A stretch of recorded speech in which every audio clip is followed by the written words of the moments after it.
the third quarter, and did he give you any explanation before he left the court? I honestly, Mike, I'm not just saying this. I have not even seen the replay of that yet.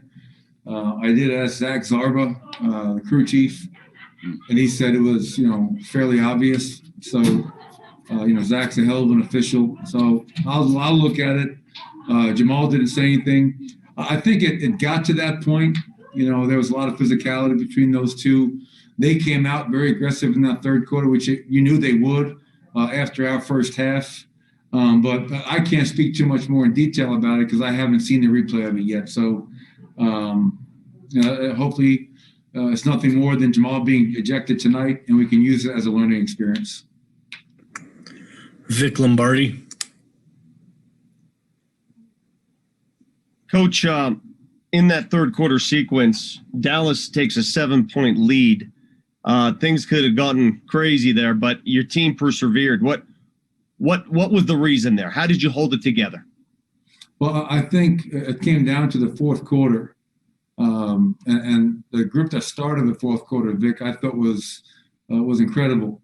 I'm really proud of R.J. Hampton. First real stretch of minutes he's gotten in a tight ball game. And I think the 5 or 6 minutes that he played, 5:45, he made an impact. Tim Hardaway Jr. is a very good player. He was, killing us in that third quarter with his catch and shoot. And I thought RJ did a really good job of defending him. And then on offense, making hustle plays, coming up with loose balls, offensive rebounds. So really valuable minutes for RJ. But that group of Facu, Monte, RJ, Michael, and Jamichael started it off. And then we went back to our starters. They closed the deal. 19 points allowed in the fourth quarter, 32% from the field, and 30 from 3 of 10. And the second half, Vic, we didn't foul Luka Doncic one time. He was there 10 times in the first, 8 times in the first quarter. But we don't win that game if we don't buckle down on defense, and we did that. So it was really it was great to see, and we're off to a really good start in this long road trip. Go to Joel Rush. Hey, Coach. Facu Campazzo had a pretty minimal stat line tonight, except for his plus 12. What do you see him doing out there that's contributing to winning? Yeah, like I mentioned, that group to start the fourth quarter played really hard. They defended at a high level, and they played with passion. And I thought they played hard. And, good things happen when you play hard. I know it's cliche, but it's so true. And that kind of is who Facu Campazzo is. He plays hard, whether you're playing for 2 minutes, 10, 20, 30 minutes, he's going to play the same way. He has an impact. He makes winning plays on both ends. He makes plays for his teammates on offense, and he just competes at a really high level on defense.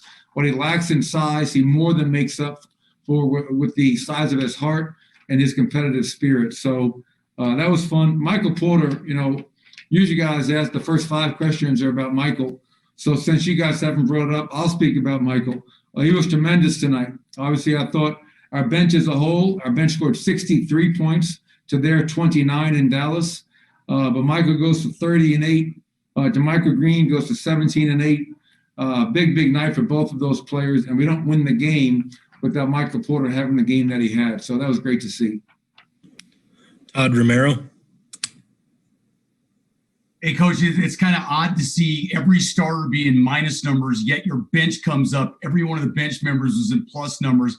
And I thought when you were talking about that fourth quarter unit, I thought one play in particular that started the fourth, there was a missed 3, the real hustle for that rebound, the kick back out, and then the hit for 3 by Jamichael that gave you guys the lead was kind of indicative of your team's effort. Yeah, and even before that, right, Todd? It was so, I hated to see P.J. Dozier, obviously, whether it's a hamstring strain, we're going to see what the injury is, but he had to leave the game, and he's been great for us. Jamal Murray had a great first half. He gets ejected. So, you need to find a way, and our bench came through for us. And to your point, making hustle plays. You miss a shot, who wants to rebound? And again, for us to be plus 15 on the glass, 49 to 34. We had 14 offensive rebounds.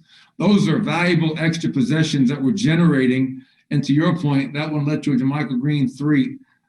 So, yeah, this was a character. Third game in 4 nights, coming off 2 overtime games in Phoenix. Come in here, a lot of things are happening. and we found a way to get the win. So not satisfied. We have 2 more games in this road trip, and next stop is Miami.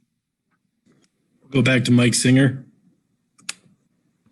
Hey, Michael. Thanks for bringing up Mike. Appreciate it. I wanted to ask, do you appreciate the confidence and the readiness that he plays with, that he comes off late in the third quarter, comes off the bench, gives you the spark, end of the third quarter to start the fourth? Do you appreciate just the ability to just jump into the game and play and contribute? I would say, as opposed to appreciating it, I expect it. Michael Porter was a starter to begin the year. Obviously, he missed a ton of time due to COVID protocols. I think he missed 9 or 10 games to start the month of January. We were playing really well at the time, so I decided to keep him coming off the bench, stay with that group. But as you've seen last couple of games, not necessarily everybody gets caught in who starts. It's such a big thing for everybody. I don't really understand it. If you have a chance to close the game, that's more important than hearing your name before a game in an arena with no fans. But anyways, I digress. But I'm not, surprised by anything Michael does. He's supremely talented. That's why he earned that starting small forward position. And as I mentioned earlier, Mike, this is one of the games where Michael took over and had big plays that allowed us to stay close and ultimately allowed us to win the game at the end.